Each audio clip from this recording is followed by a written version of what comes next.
ఒక్కరికి కూడా వేరు వేరు విషయాల మీద వేరు వేరు రకాల థాట్స్ అనేవి వస్తూ ఉంటాయి.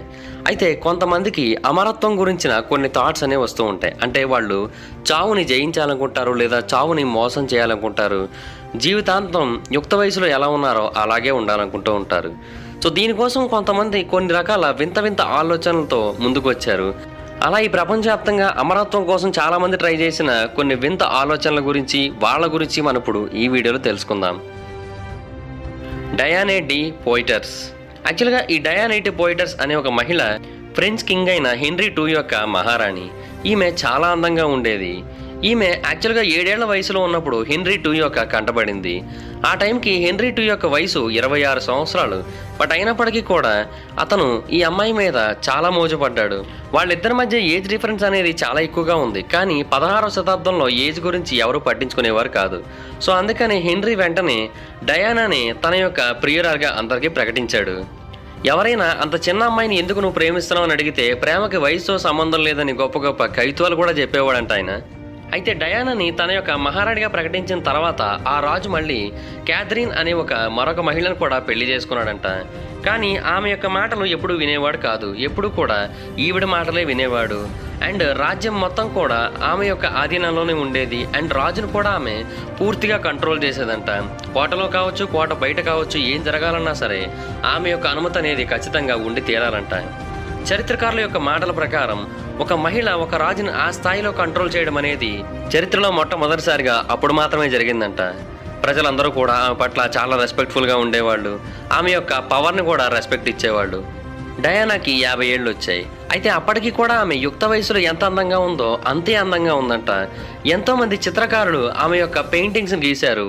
ఆ పెయింటింగ్స్ని కనుక మనం అబ్జర్వ్ చేసినట్టయితే ఆమె 50 ఏళ్ల వయసులో కూడా 20 ఏళ్ల అమ్మాయిలాగే కనిపిస్తూ ఉంటుంది. సో ఆ పెయింటింగ్స్ని మరియు ఆ స్కల్ప్చర్స్ని అబ్జర్వ్ చేసిన తర్వాత చాలామంది ఆమె మీద పరిశోధనలు అనేవి చేయాలనుకున్నారు. ఎందుకంటే ఆమె యొక్క అందం వెనక సీక్రెట్ అనేది మనకు తెలిసినట్టయితే మనం కూడా అలాగా అందంగానే ఉండొచ్చు అని అనుకున్నారు. అయితే ఆ తర్వాత ఆమె మీద కొన్ని రకాల పరిశోధన అనేది చేశారు. అలా చేసినప్పుడు తెలిసింది ఏంటంటే ఆమె యాక్చువల్గా న్యాచురల్గా అంత అందంగా ఏమీ లేదని, ఆమె కొన్ని ప్రత్యేకమైన పద్ధతుల్ని పాటించిందని, అలా చేయడం వల్ల మాత్రమే ఆమె 50 ఏళ్ల వయసులో కూడా అందంగా ఉందని తేలింది. 2009లో కొంతమంది ఫ్రెంచ్ శాస్త్రవేత్తలు ఆమె యొక్క అస్థికలని, ఆమె యొక్క శరీర భాగాలని బయటికి తవ్వి తీసి ఆమె బాడీ మొత్తాన్ని చెక్ చేయగా ఆమె యొక్క జుట్టులో చాలా ఎక్కువగా బంగారం అనేది ఉందంట. దీన్ని మొదటగా చూసి వాళ్ళు ఏమనుకున్నారంటే బహుశా ఆమె జుట్టులో న్యాచురల్గానే బంగారం అనేది ఉన్నదేమో అనుకున్నారు. ఆమె జుట్టు గోల్డెన్ కలర్లో ఉంటుందేమో అనుకున్నారు. కానీ ఆమె జుట్టు అనేది గోల్డ్ కలర్లో లేదు. అండ్ ఇంకొకటి ఏంటంటే ఆమెను మహారాణిగా ప్రకటించినప్పటికీ, పవర్స్ అన్ని ఆవిడకే ఇచ్చినప్పటికీ కూడా కిరీటాన్ని మాత్రం రెండోసారి పెళ్లి చేసుకున్న క్యాథరిన్ అనే మహిళకే ఇచ్చాడు ఆ హెన్రీ రాజు. సో ఈమె ఎప్పుడూ తల మీద కిరీటాన్ని కూడా పెట్టుకోలేదు. ఒకవేళ కిరీటాన్ని పెట్టుకుంటే ఆ జ్యువెలరీ కారణంగా ఆమె జుట్టు అనేది కొంచెం కంటామినేట్ అయిపోయి, ఆమె బాడీ అనేది కొంచెం కంటామినేట్ అయిపోయి ఇలా బంగారాన్ని కలిగి ఉందని అనుకోవచ్చు. కానీ ఆమె అలా కూడా చేయలేదు. అప్పుడు వాళ్ళకి అర్థమైంది ఏంటంటే ఆమె బంగారాన్ని తాగేది అని. ఆమె ప్రతిరోజు కూడా ఎలిక్సర్ అనే ప్రత్యేకమైన మెటల్తో తయారు చేయబడిన లిక్విడ్ని తాగేదంట.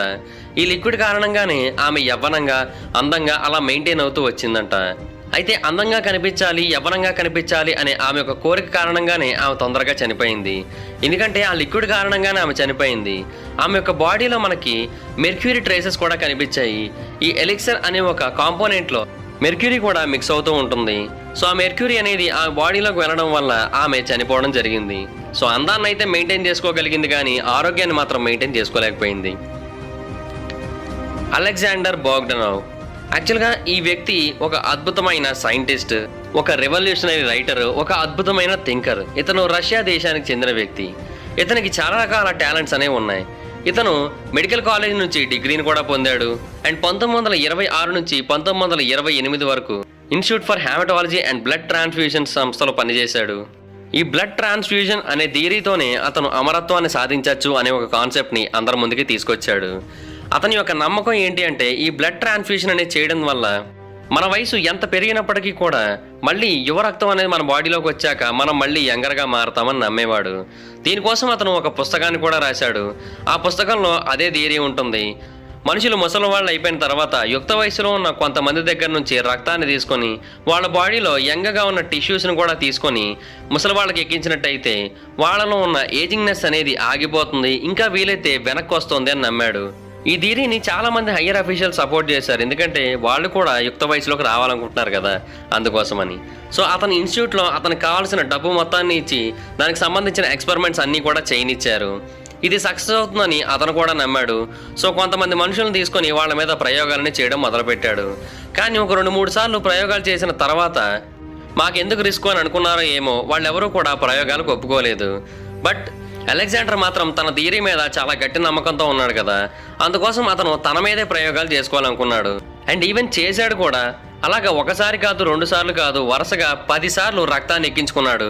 అలా రక్తాన్ని ఎక్కించుకుంటున్న ప్రతిసారి కూడా అతను కొంచెం యంగ్గా కనిపించడం మొదలుపెట్టాడు. చూస్తున్న వాళ్ళందరూ కూడా ఈ థియరీ వర్కౌట్ అవుతుందని కూడా మొదలుపెట్టారు. కాకపోతే 11వ సారి అతనికి రక్తాన్ని ఎక్కిస్తున్న టైంలో అతని బాడీ రక్తాన్ని రిజెక్ట్ చేసేసింది. దాని కారణంగా అతను చనిపోయాడు. అతనైతే చనిపోయాడు, కానీ అతని స్టూడెంట్స్కి ఏమీ కాలేదనుకోండి. క్వీన్ షుయాంగ్, ఈ రాజు గురించి మనలో చాలా మంది వినే ఉంటారు. కాకపోతే అతని యొక్క లీగసీ గురించి మాత్రం మీరు ఎప్పుడూ విని ఉండరు కదా. చైనాలో చాలా మంది యొక్క నమ్మకం ఏంటంటే గ్రేట్ వాల్ ఆఫ్ చైనా నిర్మించడానికి అతనే కారణం అని నమ్ముతూ ఉంటారు. అండ్ అతను చనిపోయిన తర్వాత అతని సమాధి చుట్టూ టెర్రకోట ఆర్మీని కూడా ఏర్పాటు చేసుకున్నాడు. ఈ టెర్రకోట ఆర్మీ అనేది ఇప్పటికీ ఈ భూమి మీద ఉన్న ఎన్నో మిస్టరీస్లో ఒకటి. అతని రాజ్యంలో ఒక భారీ నేషనల్ రోడ్ సిస్టమ్ని కూడా అతనే ఏర్పాటు చేశాడు. అండ్ అతను ఒక స్ట్రాంగ్ మరియు రూత్లెస్ రాజు. అతనితో గొడవ పెట్టుకున్న వాళ్ళు ఎవరైనా సరే మరుసటి రోజు సమాధుల్లోకి చేరిపోవాల్సిందే. ఆ రాజుకి శత్రువులు కూడా చాలా మంది ఉన్నారు. అతన్ని చంపడానికి వాళ్ళందరూ ఎన్నోసార్లు ట్రై చేశారు. సో అందువల్ల అతనికి చావు అంటే భయం అనేది పుట్టుకొచ్చింది. లేదా అతను ప్రపంచం మొత్తాన్ని కూడా శాశ్వతంగా పాలించాలనుకున్నాడో ఏమో. అతను తనకి మరణం అనేది లేకుండా చేసుకోవాలనుకున్నాడు. దీనికోసం అతను జిఫు ఐలాండ్ అనే ఒక ద్వీపాన్ని 3 సార్లు విజిట్ చేశాడు తన జీవితం మొత్తంలో. ఎందుకంటే చాలామంది యొక్క నమ్మకం ఏంటి అంటే ఆ ద్వీపంలో మనుషులకి అమరత్వాన్ని ఇచ్చే ఒక కొండ అనేది ఉందని, ఆ కొండ మీద ఉన్న చెట్ల ఆకుల్ని తీసుకొని వాటి యొక్క పసరుని మనం తాగినట్టయితే మనకి అమరత్వం సంభవిస్తుందని చాలామంది నమ్ముతూ ఉంటారు. అలాగే ఈ రాజు కూడా నమ్మేవాడు. సో కొన్ని 10ల సంఖ్యలో షిప్పుల్ని, కొన్ని 100ల సంఖ్యలో మగవాళ్ళని మరియు ఆడవాళ్ళని ఆ కొండల్ని వెతకడానికి పంపించాడు. అయితే వాళ్ళలో ఒక్కరు కూడా మళ్ళీ తిరిగి రాలేదు. చాలామంది చెప్పేది ఏంటంటే రిజల్ట్ అనేది లేకుండా వెనక్కి వచ్చినట్టయితే వాళ్ళని ఈ రాజే చంపేస్తాడు. సో ఇతని చేతిలో చనిపోయే కంటే అక్కడే చనిపోతే బెటర్ అని చాలామంది అనుకొని వాళ్ళే ఆత్మహత్య చేసుకొని చనిపోగా కొంతమంది పడవల ప్రయాణంలో చనిపోయారని చెబుతూ ఉంటారు. ఈ రాజు దగ్గర అప్పట్లో చాలామంది శాస్త్రవేత్తలు ఉండేవారు. వాళ్ళందరినీ కూడా అమరత్వాన్ని ఇచ్చే లిక్విడ్ని తయారు చేయాలంటూ ఫోర్స్ చేసేవాడంట.